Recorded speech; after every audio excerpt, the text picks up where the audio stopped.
Well, I accidentally ended that countdown a little bit early, so we're just going to go ahead and dive right in. I'm meteorologist Jake Lambright. Of course, we've got the first alert weather day in place for Saturday afternoon and Saturday evening, so I want to bring you up to speed, of course, with the latest whenever it comes to our timing for the storms this weekend. All right, let me get my graphics up here and let's go and dive right in. Of course, the time tomorrow that will be the most important to stay weather aware will be 4 p.m. to midnight, or 4 p.m. to 10 p.m., I should say, Saturday afternoon into Saturday evening. With the strongest of the storms, we could see some gusty winds, maybe a brief isolated tornado in there or two. Now, if we see any spin up tornadoes, the best chance for that will be south of the I-20 corridor. Of course, that is a threat we're going to be watching very, very closely.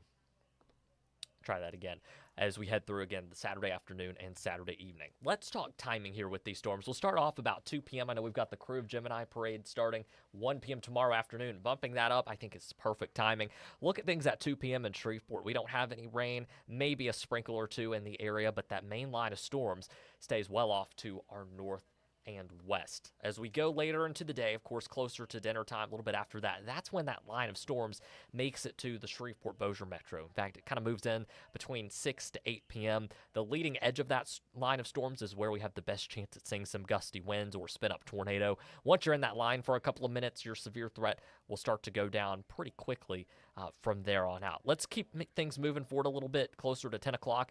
The leading edge of storms is out of our area by this point. You'll notice some more scattered storms just off to our west. And I really think that Future Track is going a little aggressive on the storms behind the main line. I really think we don't have much energy to work with for severe weather tomorrow. And so I think any energy that we do have, that main line of storms will take out with it.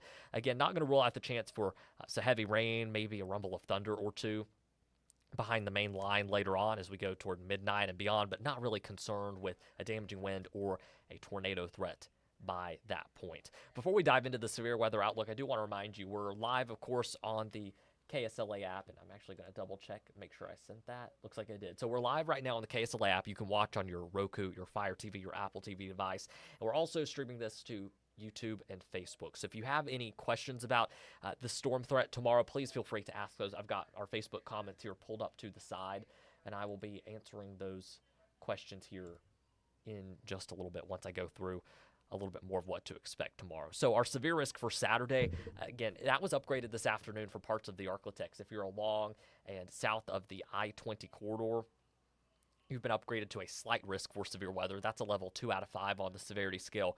Most of the Arklatex, if you're not in the slight risk, you're in the marginal risk. The exception there are extreme northern counties in southwestern Arkansas, and most of McCurtain County is not under a severe risk at all. So again, if you're in the green, you're in a marginal risk, a level 1. Slight risk is a level 2 out of 5 on the severity scale. Now, the main reason for that slight risk upgrade all the way to I-20 was the risk for damaging winds. Now, technically, something else that lines up with the slight risk is the tornado threat, but not for everybody in the slight risk. I'm going to circle the area here. We have the best chance at seeing a spin-up tornado. That's going to be Nacogdoches County, St. Augustine County, Sabine County, and then Sabine Parish and Natchitoches Parish. This tornado threat, if you're in the green, it's low. It's not 0, but it's lower than it is in that darker color shading in that area that I circled. Again, has the best chance of seeing a possible spin-up tornado late Saturday into Sunday. All right, let's talk about your flash flooding risks, because with this, we're going to get some much-needed rain, but if we see too much heavy rain in a short period of time, we could see some minor local flooding. In fact, there's a slight risk there shaded in yellow, level 2 out of 4 on the flood risk scale. Most of that is for areas along and north of I-20. For those south of the interstate, the flood risk is even lower. It's a level 1 out of 4 risk. Now, most of this heavy rain is going to be falling after sunset at night, so most people are going to be in, but if you have to get out later on, just make sure you're paying attention to local roadways. Of course, heed any flash flood warnings that may be issued. And if you encounter a flooded roadway, remember, turn around, don't drown. You never know what lies underneath a flooded road. I do see some questions popping in here on our chat, and I'll be getting to those in just a minute. Just a reminder, again, we're streaming this on our smart TV app, so I encourage you to join us there. You can watch us on your big screen. If you have any questions, you can ask those questions in our Facebook chat. I'm also looking at our YouTube and our TikTok chat as well here in just a moment. So again, we'll be getting to those questions very, very shortly. When it comes to rainfall totals, as I mentioned a second ago, really looking at 1 to 3 inches of rain widespread across the board. We really need this rain. I'll actually pull in our drought conditions here in just a moment. I mean, our drought conditions have gotten worse week after week, even during the ice storm. A lot of us here behind the scenes, our weather team, were thinking, well, we have all this ice melting. It's a good bit. That should help with our drought conditions. And surprisingly, nothing improved out of that. Here's a look at our drought monitor. I'll make that bigger so you can see it. Last week and this week's drought monitor, you'll notice extreme drought conditions, which is a level 3 out of 4 on the scale, have expanded into more parts of northeast Texas and southeastern Oklahoma. Then also severe level drought conditions have expanded throughout more parts of Harrison County and East Texas and into Caddo, Bossier, Webster Parish there in northwest Louisiana, even extending all the way back into southwestern Arkansas. Again, this is really our chance for rain. Sorry about that. Saturday night into Sunday, because beyond that, rain chances drop to basically zero. Once that last batch of rain rolls out early Sunday morning, our rain chances are going to be slim to none as we head into next week. All right, so I do see a couple questions. I'm going to be answering those from all of our chats. It's going to take me a second to get through those, so bear with me here for just a second. I see Doris is asking about Carthage. We'll walk through the timing real quick for the Carthage area specifically, and then talk a little bit more, very brief, about threats for Carthage. So let me actually adjust that a little bit. You'll see Carthage seeing that line of storms roll through, likely between 4 and 8 p.m. Damaging winds will be the main concern if we see that segment of the line become strong to severe. Also can entirely rule out the chance for a brief spin-up tornado. You are in the slight risk for severe weather, a level 2 out of 5. And again, damaging winds will be your main threat out in the Carthage area. I see Rachel joining. Thank you so much, Rachel, for the kind words. I appreciate you tuning in and trusting me and the KSLA weather team. I love being back here in the Arklatex. This is home for me. So to come back and serve the community that I grew up in and serving the community at the station I grew up watching, really a full circle moment. We'll pull up our severe weather outlook real quick. See a question about North Bossier. I'll get to that here in just a second. I'm going to take a look here at some TikTok comments. See, we've got some viewers watching from Vivian this evening. KSLA TikTok. What's it looking like near Uri Drive, south of Kings Highway? We do heavy rain. We'll almost definitely see tomorrow. We do have the chance to see some gusty winds and a very low chance at seeing a brief spin-up tornado. Would the rain possibly release the burn ban? This is also a great question. 1 to 3 inches of rain, that could be enough to drop that burn ban. I know Caddo Parish was just put back under a burn ban this past week. All right, I'm going to put that back full screen. I see I've got some questions on one more comment feed I'm looking at. So give me just a second. Take a look pull something up here on my end. I see a question about Princeton. Magic Corey asking about Princeton. Princeton, we could see heavy rain, maybe some gusty winds. Our tornado threat is not 0, but it is pretty low. And rain on Sunday will wrap up. Rain on Sunday will wrap up likely before sunrise. Oh, I see a fellow meteorologist is joining us here today, Mitchell. Hey there, Mitchell. I hope all's going well. I'm going to see a comment. Several people from Alexandria. Thank you so much for tuning in. All right, I do see some more Facebook questions popping up, so I'll go ahead and get to those. Looks like a lot more. See, Victoria's asking about North Bossier. Let's walk through the timeline for you in North Bossier real quick. That will also answer the Princeton question that I got just a moment ago.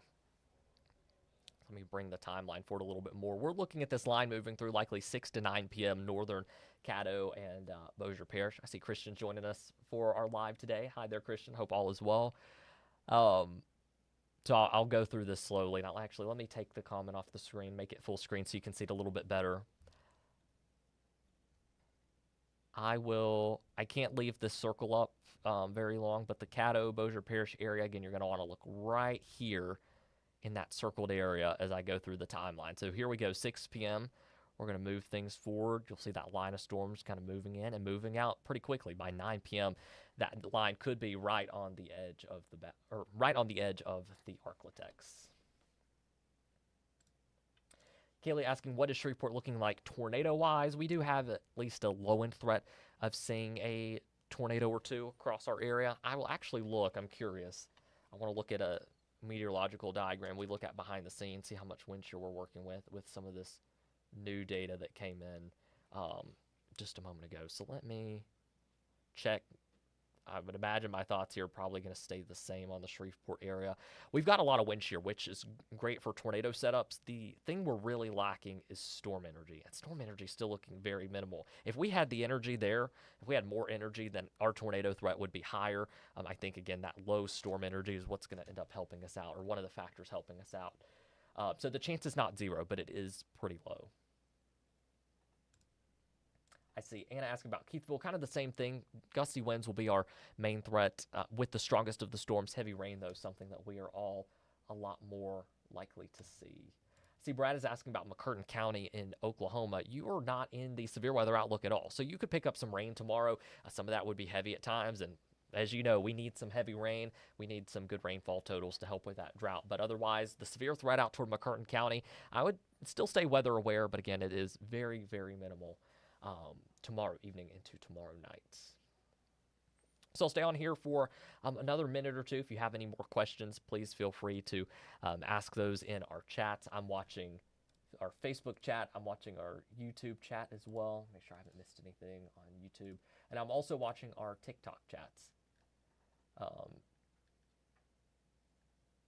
I see spring get here already. I'm right there with you. I'm glad, though, even though we're in February, I'm glad it is feeling like spring. And it doesn't look like the end is in sight, at least for now. But you'll know what they say. There's always that one last cold snap before spring. Or not before spring, before Easter. So we'll see. We'll see when that next cold front moves through. And I say that. Our next cold front moves through this weekend. It's just not going to drop temperatures a whole lot. I see Emily asking about Stanley and Logansport. You are in that slight risk for severe weather. And again, if we see some stronger storms move through that area, gusty winds will be the primary concern. The tornado threat will stay pretty low. All right. Let me pull back up our Facebook comments real quick. I see I've got some more TikTok comments. Oh, I see one of my friends from Baton Rouge is on. Oh, and somebody that actually saw me today out at the parade. Hey there. I hope all is going well this evening. Just kind of wrapping up our update. Again, for anybody on any of our streams, this is kind of a last call for any questions regarding tomorrow's storm threat. We'll go ahead and go through this one more time with the timing and then the severe weather outlook, the threats to expect. Again, tomorrow is a first alert weather day for us, and that main window to stay weather aware is going to be 4 p.m. through 10 p.m. Most of us are going to see heavy rain. For the few of us that do see a strong storm, gusty winds will be the primary concern, and then a brief isolated tornado cannot be ruled out, especially south of I-20. That's where that threat is greater. So another run through your timing. Those storms start to move into areas like McCurtain County, some of our extreme northeast or the northwest part of the Arklatex, our northeast Texas counties, starting to see some of those storms move in by 2 p.m. Shreveport, Bossier, Crew, Gemini Parade should be good. You should have enough time to get home, more than enough time to get home, get settled after that, as storms do not arrive for us until after dinner time. Really between 6 to 9 is when these storms start to roll through the Shreveport, Bossier metro, and then by 10 o'clock, we're wrapping up that storm threat here across the Arklatex. That severe weather outlook currently is a slight risk along and south of I-20 if you're shaded in yellow. For those in the light green, that is a marginal risk. That's a little bit of a lower risk for severe weather, a level 1 out of 5 on the severity scale. So just to kind of illustrate to you again where the tornado threat tomorrow stays pretty low, but to kind of illustrate to you who has the highest chance or the greatest chance at seeing an isolated tornado or two tomorrow, I'm going to draw that area out. So if you're within that yellow circle, that's parts of Nacogdoches, St. Augustine, Sabine County, and Natchitoches Parish and Sabine Parish. That's where the highest tornado threat is tomorrow. Again, does stay on the lower side. The flood threat, it's not zero. It's a slight risk along north of I-20. If you're in for the night after sunset, though, this won't impact you too much. I'm not expecting major flood impacts, so nothing that would carry over into sunrise on Sunday morning. Overall, I'm expecting 1 to 3 inches of rain widespread across the Arklatex, and again, 1 to 3 inches of much-needed rainfall totals looking to be a little bit lower south of I-20 as those storms kind of move through a little bit quicker. But again, getting some much-needed rain. All right, last call for questions. I'll probably be on for about another minute or two as I scroll through our chat to make sure I haven't missed any questions for tomorrow's storms. See, we got some people on our TikTok today. I don't know why that keeps going up to the top, bringing down that bar. Don't see any comments here on TikTok. Of course, make sure that you're following. If you're on social media, make sure you've got our KSLA First Alert weather app. That's the best way to get weather information. And I actually want to show y'all a cool trick real quick because I know some of you may be going to bed early tomorrow night and might need a way to receive those alerts. So I'm going to create something here, and I'll actually walk y'all through how to do this on my smartphone in just a moment. I'm going to leave the severe weather outlook up full screen while I walk through this with you briefly. See if I can't figure out how to...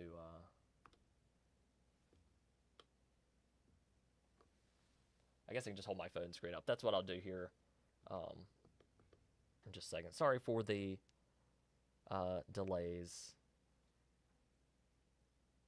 So I will show y'all real quick a cool way to make sure that you get alerts on your phone without getting all the other 9 million alerts that you may receive. I know my phone would be blowing up if I didn't put it on Do Not Disturb. So here we go. I've got my sleep focus. I turn that on when I go to sleep, same as Do Not Disturb.